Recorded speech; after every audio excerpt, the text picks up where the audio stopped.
আসসালামু আলাইকুম, টাইম ট্রাভেলে স্বাগতম। হ্যালো এভরিওয়ান, আজ আমি এসেছি চট্টগ্রামের আনোয়ারা উপজেলার পরইকোরা জমিদার বাড়িতে। জমিদার বাড়ির মন্দির ও নিরাপত্তা চৌকির ছায়ায় লুকিয়ে আছে এক অজানা রহস্য। স্থানীয়দের মুখে মুখে ফিরে এক ভয়ঙ্কর গল্প, মন্দিরে রাতে গেলে মৃত্যু। এই গল্প কি শুধুই কুসংস্কার, নাকি এর পিছনে লুকিয়ে আছে কোনো ভয়ঙ্কর সত্য? আজ আমি সেই রহস্যের গভীরে প্রবেশ করব, আপনাদেরকে জানাবো সেই মন্দির ও নিরাপত্তা চৌকির অজানা সব ইতিহাস। জমিদার শান্তিরাম কানুনগো ১৬০০ শতকের দিকে এই জমিদার বংশের গোড়াপত্তন করেন। পরবর্তীতে তার পুত্র দেওয়ান বৈদ্যনাথ এই জমিদারি পরিচালনা করেন। দেওয়ান বৈদ্যনাথের মৃত্যুর পরে তার পুত্র হরচন্দ্র রায় এই জমিদারি পরিচালনা করেন। তিনি ছিলেন নিঃসন্তান।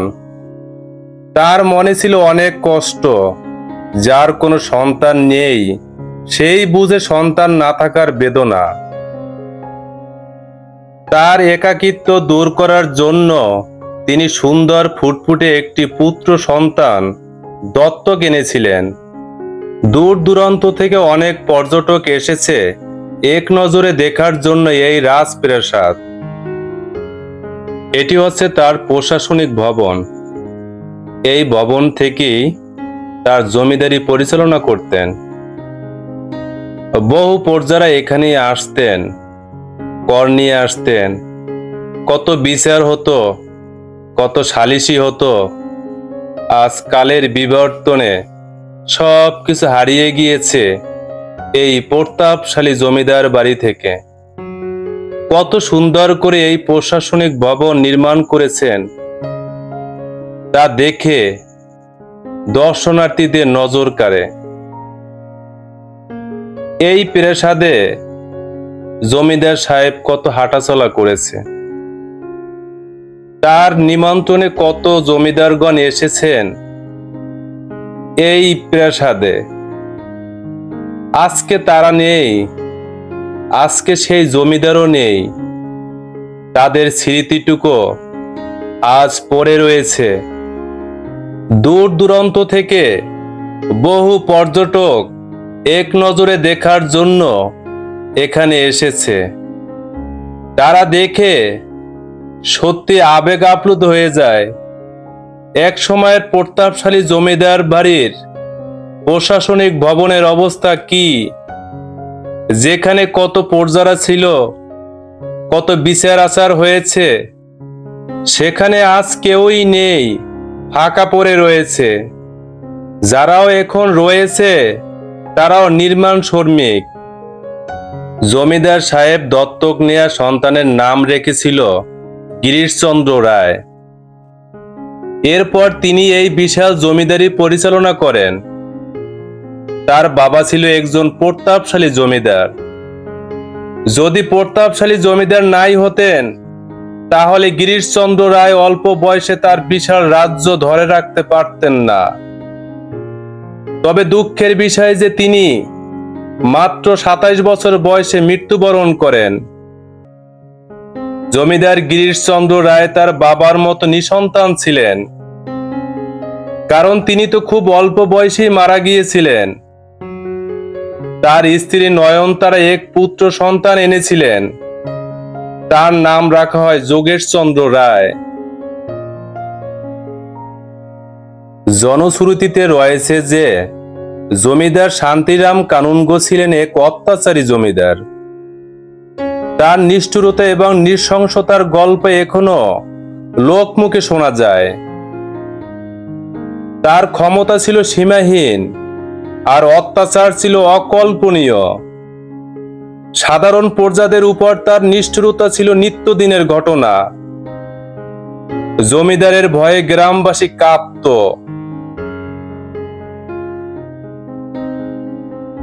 প্রশাসনিক ভবনের দ্বিতীয় তলার একটি রুম। এই রুমের যেদিকে তাকাই সেদিকেই দরজা জানালা রয়েছে। সেই মোগল আমলের কারুকাজ দিয়ে নির্মাণ করেছে এই ঐতিহাসিক প্রশাসনিক ভবন। এই ভবনের ছাদে লোহার গার্ডার মুঘল স্থাপত্যের আদলে চুন, সুরকি ও রড দিয়ে তৈরি করা হয়েছে।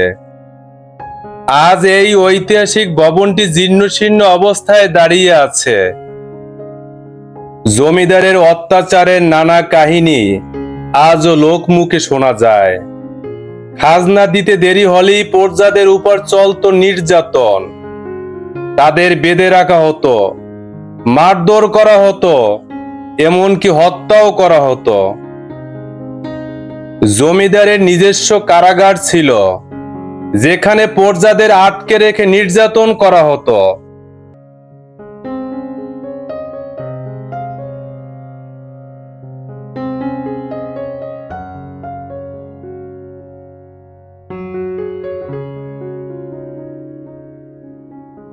জমিদার বাড়ির প্রবেশদ্বার দিয়ে কত ঘোড়ার পায়ের ঠক ঠক শব্দ শোনা যেত। হাতির পিঠে চড়ে জমিদারগণ ভ্রমণ করতেন। পাইক পেয়াদার পদচারণায় মুখরিত ছিল এই জমিদার বাড়িটি। সাথে ছিল অনেক দেহরক্ষী, ভয়ে কাঁপত কত প্রজাগণ। প্রজারা কর নিয়ে আসতো, অনেক বিচার হতো, কত মানুষের সাজা হতো। আজ কালের বিবর্তনে সবকিছু হারিয়ে গিয়েছে এই প্রতাপশালী জমিদার বাড়ি থেকে।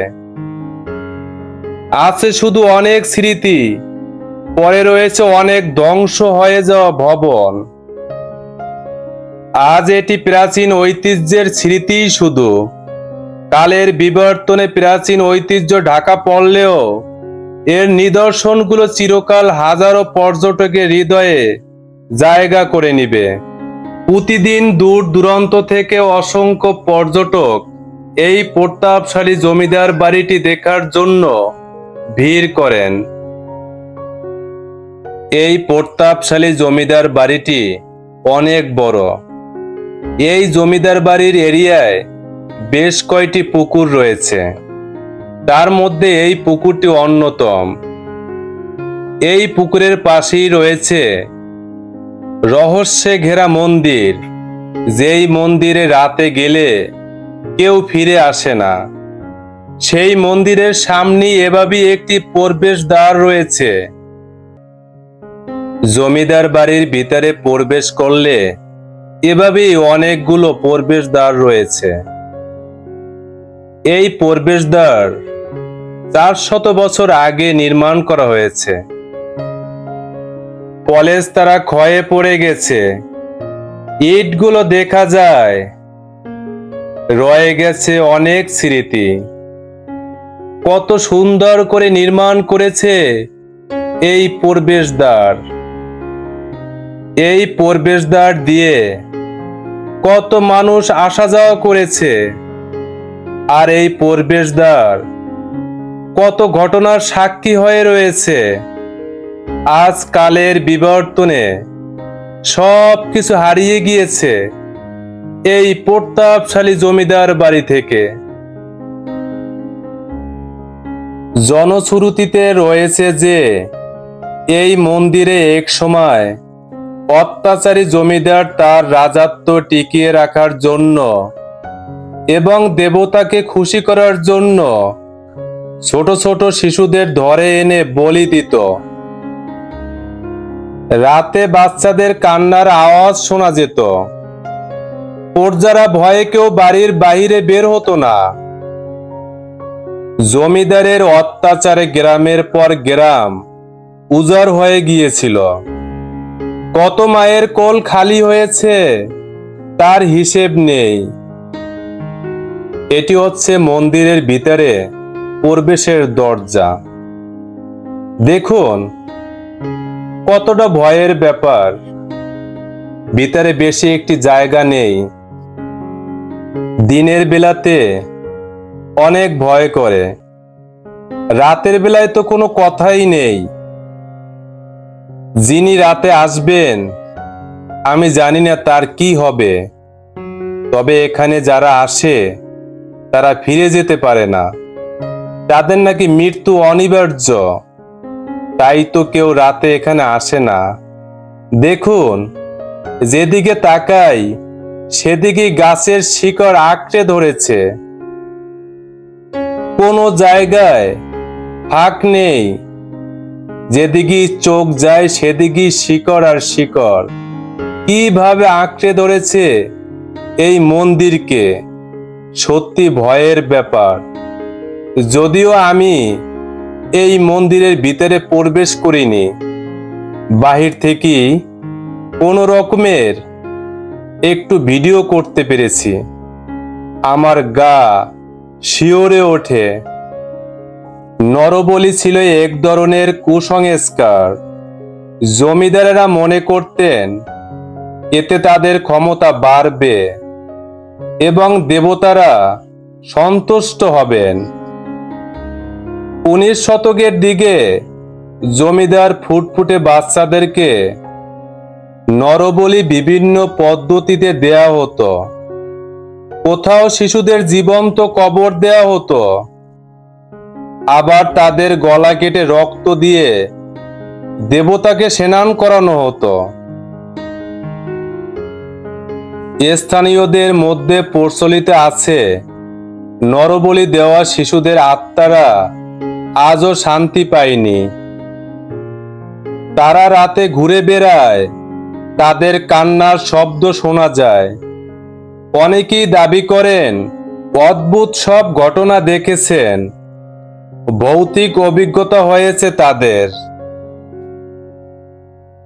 স্থানীয় এক বৃদ্ধ ব্যক্তির কাছে জানা যায় যে তাদের পূর্বপুরুষদের মুখে শোনা যায় বাচ্চাদের নরবলি দেওয়ার পর থেকে এই স্থানের চারপাশে এক অদ্ভুত অস্থিরতা কাজ করে। গা ছমছম করে। রাতের অন্ধকারে এখানে অদ্ভুত সব শব্দ শোনা যায়, যা সাধারণ কোনো শব্দ নয়। নরবলির এই ঘটনা আজও এক অজানা রহস্য।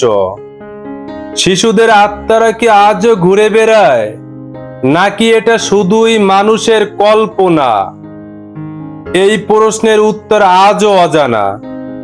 তবে এই ঘটনা আমাদের মনে করিয়ে দেয় অন্ধবিশ্বাস কতটা ভয়ঙ্কর হতে পারে। রাতে মন্দিরে খারাপ আত্মা ঘুরে বেড়ায়, তারা নাকি মানুষের প্রাণ কেড়ে নেয়। ভয়ে কেউ রাতে মন্দিরের ধারের কাছেও যায় না। স্থানীয়দের বিশ্বাস এই মন্দিরের সাথে জড়িয়ে আছে অনেক অলৌকিক ঘটনা। রাতে মন্দিরের আশেপাশে নাকি অদ্ভুত শব্দ শোনা যায়, যা মানুষের মনে ভয় তৈরি করে। কথিত আছে যে জমিদার বাবু গ্রামের সুন্দরী মেয়েদের উপর তার ছিল কুদৃষ্টি। জোর করে তাদের ধরে নিয়ে যেতেন নিজের রাজপ্রাসাদে। যদি কেউ প্রতিবাদ করত, তাকে চরম অত্যাচার সহ্য করতে হতো, মারধর, নির্যাতন, এমনকি তাকে হত্যা করা হতো। জমিদার বাবু তার প্রাসাদের নিয়মিত নাচ গানের আসর বসাতেন। সেখানে গ্রামের সুন্দরী রমণীদের জোর করে নিয়ে আসা হতো। তাদের উপর চলতো অনেক অত্যাচার। প্রতিবাদ করার সাহস ছিল না কারো। জমিদারদের কাছে নারীদের কোনো সম্মান ছিল না। তাদের ভোগ্যপণ্য হিসাবেই ব্যবহার করা হতো। স্থানীয় এক দাদিমার কাছ থেকে জানা যায় জমিদার বাবু জোর করে এক রমণীকে ধরে নিয়ে গিয়েছিলেন। অনেকদিন পর তিনি যখন ফিরে আসেন, তখন তিনি তার শরীর ক্ষতবিক্ষত অবস্থায় ফিরে আসেন। সেই যন্ত্রণা তিনি কখনো ভুলতে পারেনি। অনেকে বলে রাতে নাকি নিরাপত্তা চৌকির ভিতরে অদ্ভুত শব্দ শোনা যায়। কেউ বলে কান্নার আওয়াজ, কেউ বলে চাপা আর্তনাদ। রাতের অন্ধকারে এই চৌকির ভিতরে পা রাখলি নাকি নেমে আসে মৃত্যু। কি সেই রহস্য, তবে কি এখানেও নরবলি দেওয়ার বাচ্চাদের আত্মা ঘুরে বেড়ায়?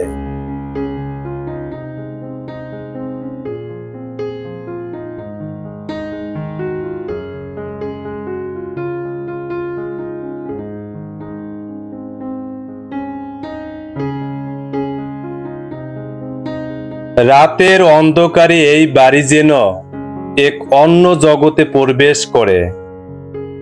স্থানীয়দের বিশ্বাস, রাতে এখানে দেহহীন আত্মার আনাগোনা দেখা যায়, জানালা দিয়ে আলো দেখা যায়, শোনা যায় মানুষের পায়ের শব্দ, কিন্তু কেউ সাহস করে ভেতরে প্রবেশ করে না। অনেকে বলে রাতে নাকি এখানে নারীদের কান্নার শব্দ শোনা যায়, আবার কেউ বলে জমিদারের পায়ের শব্দ শোনা যায়। রাতে দূর থেকে আলো দেখা যায়, মনে হয় কেউ যেন ঘরের ভিতরে হাঁটাহাঁটি করছে। এই বাড়িতে নাকি অভিশপ্ত আত্মা ঘুরে বেড়ায়, তারা শান্তি পায় না, তাই তো তারা রাতে এখানে ফিরে আসে।